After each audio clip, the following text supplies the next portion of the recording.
Thank you, Mr. Chair, and thank you all for being here today. My first question goes to Bo. Can you tell us how many families do you represent in Connecticut?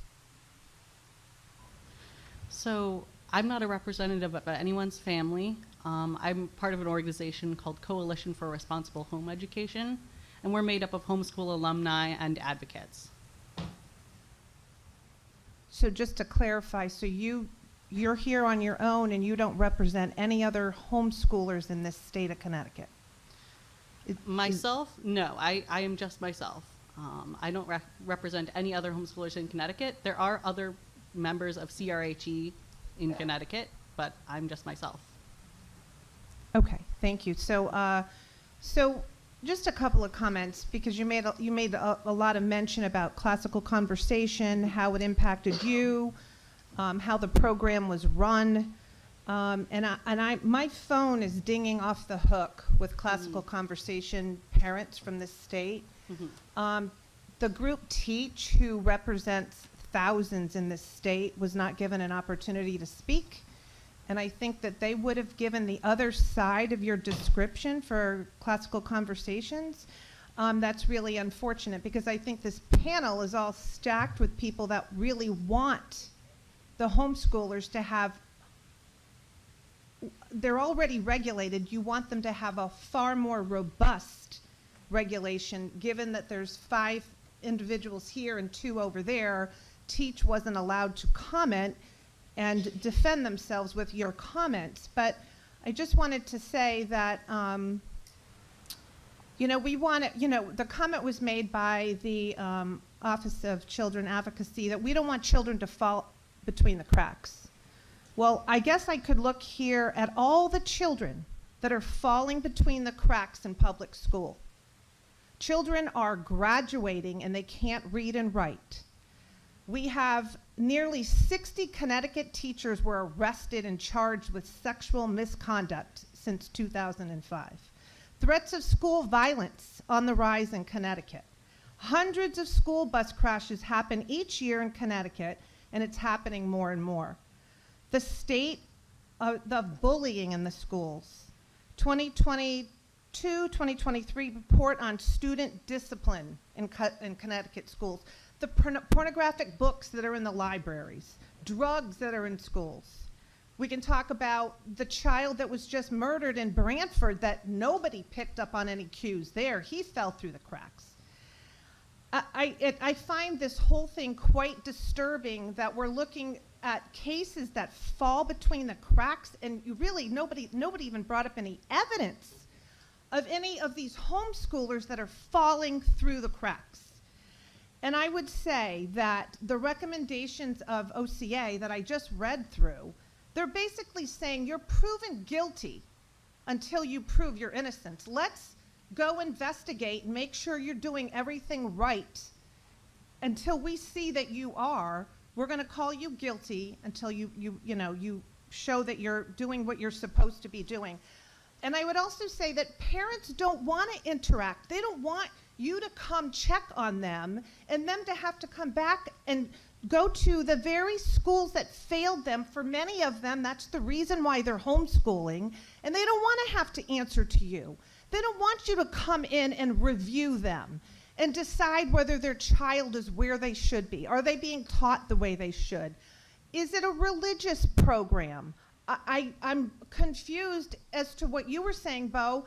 Are you saying that children should be able to decide their education? And that's not a question to you. Is that your question? No, it's not a question to you. It's just a statement. But I'd like to know what all the panel thinks, including our 2 representatives from homeschool, with regard to what you propose, that these families have to show that they're innocent. And they haven't done anything wrong. Is there a second question, ma'am? That is a question, and I'd like each one of them to comment on that, including the 2 homeschool representatives that we have in this room, because I think they represent, and oh, by the way, I think the people out in the hallway screaming and yelling, I don't think there's anyone in there out of hundreds of families that want to be regulated any more than they are. So I think there's good representation that's being provided by these two individuals over here on the right. But yes, if you could answer that, I'd appreciate it. You all can start in order however you choose.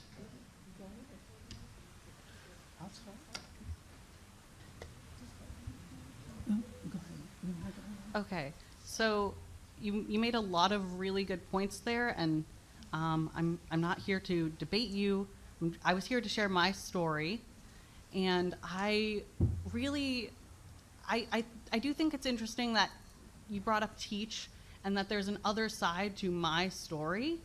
I find that very interesting. I would like to say that there is data that shows homeschool's invisible children. It's called Homeschooling's Invisible Children Database. It's created by CRHE, and I mentioned it when I was talking before. It's hsinvisibleChildren.org. You can find it all there. And I just really want to reach out and say that we've heard from a lot of homeschool parents today. There are a lot here. There are also a lot of homeschool children here today. And I ask you to listen to the children. Hear what do they have to say? And I'm one of those children, and I'm telling you that we need more regulation for homeschool children to keep them safe. I think that's something we all and want. if I might comment, we haven't heard from homeschool children today. Representative, ma'am, respectfully, I think you did ask everyone else to answer the No, question. I'm just Could you- commenting to her. We Yes, haven't ma'am. heard from Yes, ma'am. homeschool Actually, I children use today. Representative, he, him please, would you let pronouns. the rest of the panel answer your question at hand, ma'am, please? Thank you. Representative, I, in my speaking, have never said, ever, that public schools are perfect. We are not. We are still working to be better than we are, and we're working every day at that. Trust me. But I don't believe that that's a reason why we should not also be looking at homeschooling. We can look together to all be better than we are. And I'm not looking to do anything more than Representative Menepes said earlier. We want to keep the kids safe, and we want to be sure that we are meeting our obligations under the state constitution that says we need to educate children. Period. That's it. My comment was just that the children don't feel safe in the public school, and you're forcing them back into the public school to answer to you, and that was what my point was, but thank you for your comment. So, first I want to acknowledge, I agree, there are lots of places where terrible things happen to children. People in my office read about them every single day. That is not disputable, including in public schools, including in child care centers, everywhere where children go.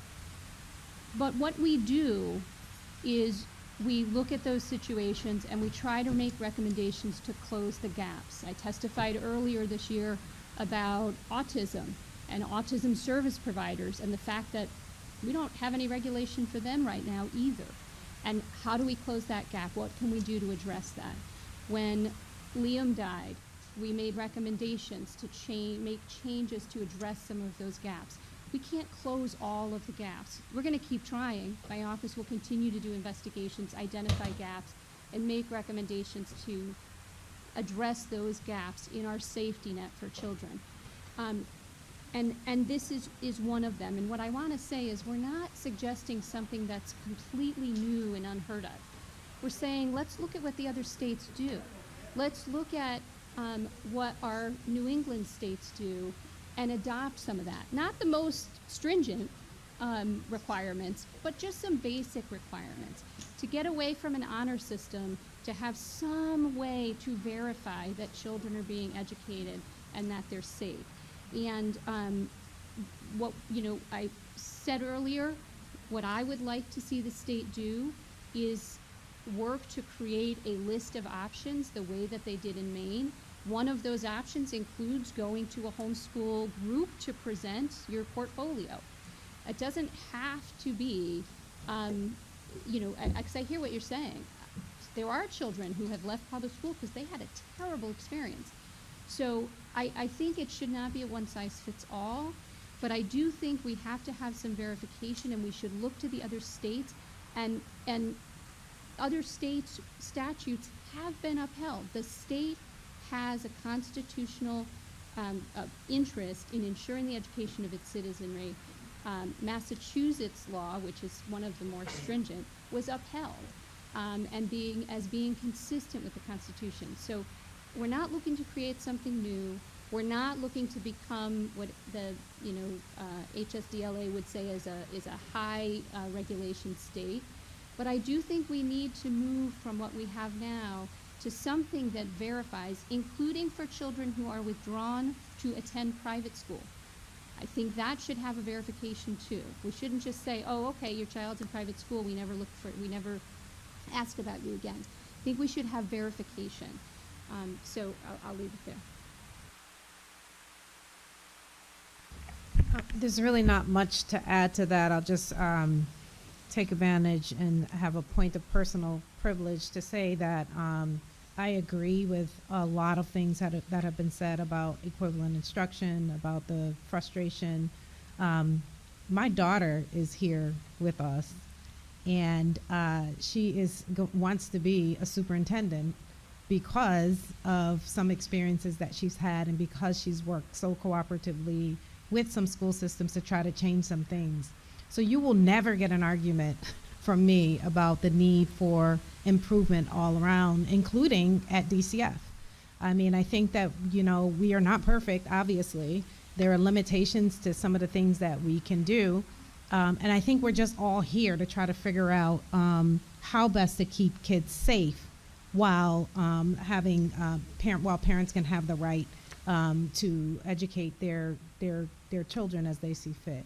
So it is a balance that we're trying to strike here. And again, the us versus them is really what we're hoping to avoid, and that we would get collective contributions from all who have the vested interest in keeping our kids safe. And we need everybody to do that. 508,402. That is the number of students right now in our snapshot count of students in the system. And maybe next to those DCF workers and commissioner that don't fall asleep, maybe educators are next in line. I know that we work extremely hard. The reason you have some of the information you do is because we work to make sure it's transparent, not hiding anything, so we can all work together to address the issues at hand.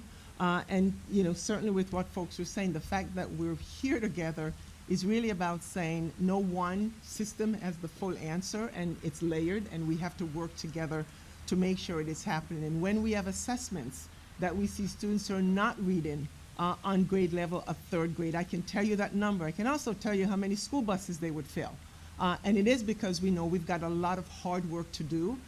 It is working together that I believe it's going to get us there. And our students, whether they're homeschooled or whether they're in our public school system, deserves to know that the adults that's around them who are in the position of power to advocate or to make policy, that we are indeed listening and working together to make sure that that is happening. It is not about them without them, and I say that all the time. So we also need to be hearing from them so they can be a part of helping us to have the right solutions that we're working towards.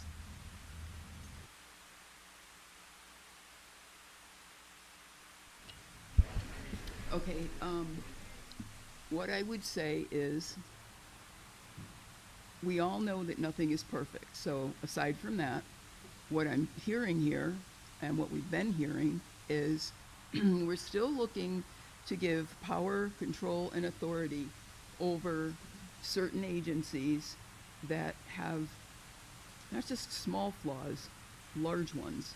It's disproportionate to the flaws, if I can say it that way, that would be in the homeschool community. And it is, to our perception, similar to giving the fox the keys to the hen house. And that's a very profound concern in this community, because many of, well, let me go back to early, pre-COVID, post-COVID. With everything that happened at that time, we saw a surge. We saw homeschooling triple during that time. And what happened was, during the distance learning, the parents were realizing certain things that they were not okay with. And then they got a taste of what it is to homeschool, and many of them did not go back. That's when we were contacted. We were having info nights on Homeschooling 101 info nights, and talking to so many people to let them know what their options are. I spoke directly to a special ed director in Connecticut that I know, who told me that during that time, something they learned is fully 50% of the special ed kids were doing better at home because that environment worked for them.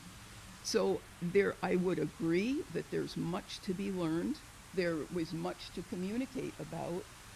Where I don't agree is that, unless I'm misperceiving, this appears to be fast-tracked. And this community is rich with very wise, experienced, skilled people that can bring something to the table, but we have not been allowed to do that. I mean, we're here. I'm not speaking for everybody. You know, they can speak for themselves. That's just how we are. And even with the schools, like the kid, this is not a secret. This is not a secret. The kids are burned out. They're sitting on their phones. I have grandchildren in Connecticut public schools. I have friends and family that teach in Connecticut public schools. Some of them are pretty high up. So I hear a lot of things from that perspective. And with DCF, that's a whole nother conversation. There's legitimate concerns. And with DCF, the problem that we experience is we see inconsistencies where somebody gets a visit and the investigator is very polite. They know their job. It's the only way I can say it. They know their job. They know that we don't have to file the notice of intent. That's the only reason they're there. Why is the intake worker accepting that? It's false reporting. If there's abuse and neglect, anybody in this room that knows me will tell you, I've posted many times in our groups, if you're not doing right by your child, you deserve DCF in your life. Who would not agree with that? But we are loaded with mandated reporters. So if you have something like Waterbury, okay, and who knew? I mean, could it have been handled better? Okay, yes. But past that, you have this boy at home for such a humongous length of time.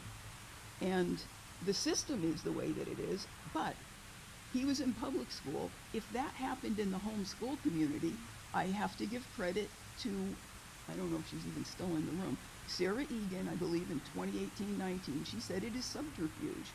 It's not your fault if somebody's doing that in Waterbury, and it's not our fault if somebody says they're homeschooling and their kid is locked up, because that's not what we do. And academically speaking, we have so many highly skilled people that we have co-ops all over the place. There's a co-op down in the New Londonish area, and there's 130 kids there, and they have classes all day long, 1 day a week, and the kids can't wait. I mean, they're so engaged. Ms. Connors, please summarize your answer. Well, okay, I don't know what else. I mean, I would be happy to talk to you, and this isn't getting it done. There's a lot that we could all say. Nobody wants kids harmed. I mean, that's a given. But having, like I said earlier, we have a lot of homeschoolers that if you mandate it so that we have to go to them, the very source of their trauma, that's just irresponsible, if not cruel. So how do you fix that?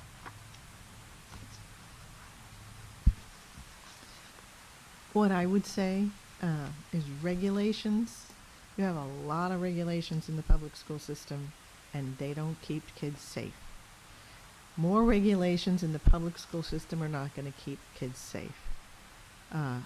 Regulating more extensively homeschooling is not going to keep kids safe. What is going to keep kids safe is to actually read and implement all of the existing laws you already have on the books in order to implement those regulations to keep kids safe. After Matthew Toronto's case in 2018, we asked the same thing. We asked for information. You talk about transparency. That would be great. I asked for transparency in 2018 with the OCA after her report was final, after Matthew had died, after everything, and I got nothing, not a thing. No one issued anything other than the report, not the evidence which was the basis of the report, just the report. That doesn't help communication. It doesn't help anyone in the community, but we need to find out what went wrong in these agencies, okay? Because clearly, people in the community don't have the power. They rely on the agencies to help them keep kids safe. Even in the homeschool community, when we make reports that we see a child in danger. Regulations don't work. And trying to come up with a regulation on homeschooling when neither Toronto nor this child were homeschooled is ridiculous. You need to look what you have done, and the public needs to know what the agencies have done. And I'd like to see an informational forum on each agency separately, with the public input. This is just the tip of the iceberg.